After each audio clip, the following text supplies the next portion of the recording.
बघूयात मुंबईसह पुण्यामध्ये नेमक्या काय घडामोडी घडतायत न्यूज टॉप 9 मधून। ठाण्याचे माजी उपमहापौर मुकेश मुकाशी यांची भाजपचे गटनेते म्हणून निवड। तर आज भाजपचे सर्व नगरसेवक कोकण भवन या ठिकाणी जाऊन ठाण्यातील नगरसेवकांचा गट स्थापन करणार।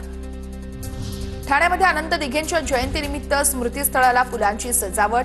ठाण्यामध्ये विविध उपक्रमांचं आयोजन। तर एकनाथ शिंदे स्मृतीस्थळावरती जाऊन अभिवादन करणार।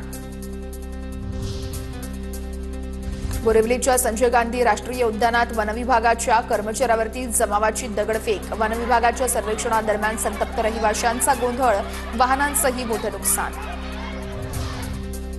बोरिवलीच्या संजय गांधी राष्ट्रीय उद्यानातील बेकायदेशीर बांधकामांवरती वनविभागाने कारवाई करणार असल्याचं समोर येत आहे। तर पाडकामाच्या कारवाईसाठी मोठा पोलीस बंदोबस्त तैनात। हायकोर्टाच्या आदेशानंतर वनविभाग आज कारवाई करणार।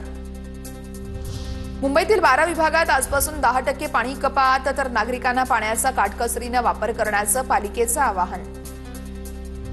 प्रजासत्ताक दिनाच्या पूर्वसंध्येला मुंबई विमानतळाजवळ ड्रोन आढळल्यानं मोठी खळबळ। तर व्हीआयपी हालचालींमुळे सुरक्षा यंत्रणा सतर्क।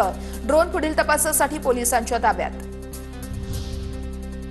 ऐन हिवाळ्यामध्ये मुंबईमध्ये पावसाची हजेरी। मुंबईतील विद्याविहार परिसरात अवकाळी पावसाची हजेरी। तर सकाळच्या वेळेस नागरिकांची तारंबळ उडाली। ठाण्यातील घोडबंदर रोड परिसरात अनेक ठिकाणी पावसाची हजेरी। पावसामुळे हवेतील प्रदूषण कमी होण्याची शक्यता।